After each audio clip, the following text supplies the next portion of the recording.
basic elements, tools that you need. Here's PPE. Zach is also a trained EMT, so if you have a real serious issue, seek him out.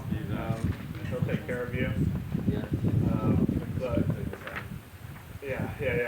make sure definitely have some golf glasses on. I think we have enough wind to probably don't need that, but be mindful.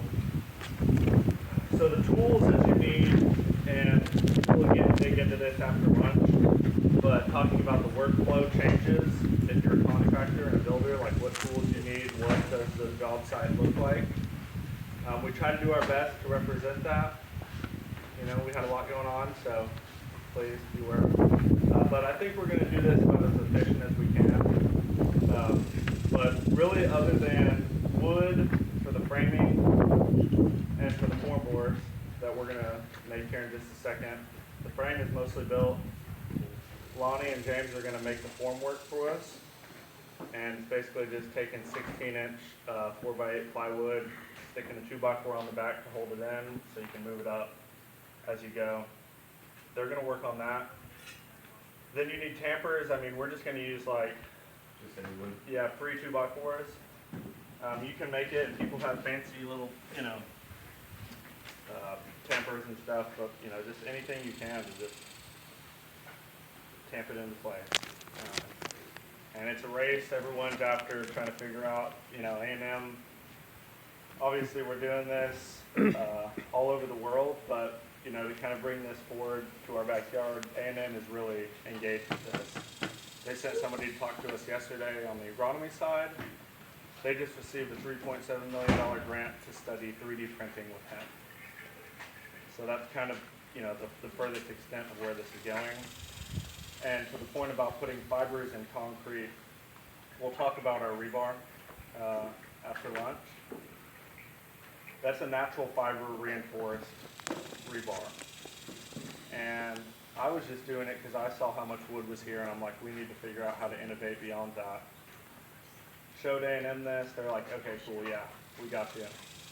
I went there, went to all their labs, giant testing facility, TxDOT, Center for Infrastructure Renewal, $40 billion endowment, and they are committed to using these materials. They've been agave fiber, coconut fiber, and hemp fiber in concrete for about 5 years now to increase that strength. Just to think about, I'm like, well, why hemp fiber? Any of these natural fibers, you put them into cement, and in a salt environment, they're going to degrade. Well, think about the ropes and the moorings for Navy ships used to all be made out of hemp, and a lot of them still are. The sails in the ocean. So actually, when it cures, it's like the salt water cures the fiber rather than attacking it. And so salt water and water infiltration is really not an issue when you use natural fibers. But anyways, we could talk more and more about this. What we're going to do is, other than the formwork, wood, mixing, you want some 4x8s on the ground probably to keep it from getting dirty, but you need a mixer. And you need a pretty special mixer. And we're going to go over there. We're going to mix up a few batches to show y'all the ratios, weights. I'll bring a scale out here so we can weigh it out. But I think the easiest thing is to kind of get buckets and just put lines on it. We normally do it exactly.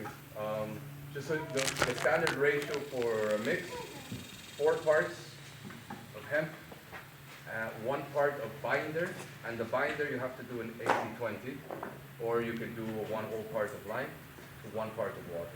So it's 4-1-1. That will vary depending on your fiber, if it's a bit dry, on the humidity, but in general it's kind of 4-1-1. You can extend, you can even go 5-1-1, but we'll show you basically how to do it on per volume. Per volume. Because normally it's one of those sacks or one of these bags of lime is the equivalent to 2 of these. So that's, we already have 2 of these buckets, 5-gallon buckets. So if you actually empty out the whole sack, you would put 2 buckets to one of these, to 1 bag. So that's your 2 parts of binder. You add an extra bit, which would be 1/4 of a bucket of micropause, and you would then add 8 buckets of your hemp fiber. Try not to compact the fiber because that's always when it gets to different measurements of the job site. Just fill it up and to where it fits, that's 1 button. You can extend the ratio. The more hemp you put, you lose compression, it becomes more thermal. The more lime you put, the more compression you have, but the less volume you make. So you can change ratios for 1 ratio for the floor, 1 ratio for the walls, and 1 ratio for the roof. So for the floors, you make a denser mix, so it's more solid and you can keep it like, so it can withstand more strength. For the walls, you need thermal, and for the roof, you need it very light, so it's not heavy. So there you don't even pack the fire. So you remember the proportion? The proportion? 411. 411. 4 of? And 4 parts and 1 part of? binder, How would you make your binder? 80, 20, 80 line, 20 plus. You're on it, man. Exactly. Get it to it. Boom, boom. All right. You get the sticker. He's got them. He brought some good stickers.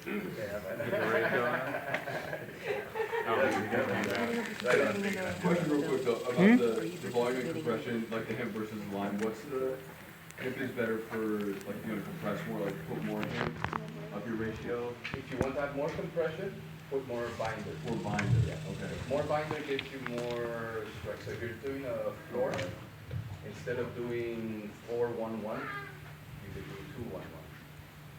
2 of hemp, Okay. 1 of binder, and that will give you a very solid material. Also, compression has a lot on how much you tap. The more you tap, the more compression. You get mechanical tapping in there, even better than one of those ram dirt air guns. Right. Mechanical tap. You just have to be careful that you don't over tap, because basically that can squeeze the binder off the fire. So you have to find that kind of equilibrium. Yeah. That's why I say it becomes an art. Yeah.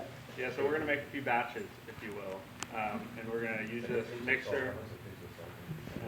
It was supplied, Micropod, thank you. They helped supply us with this. Samuel's here, representative, if you want to talk more in depth.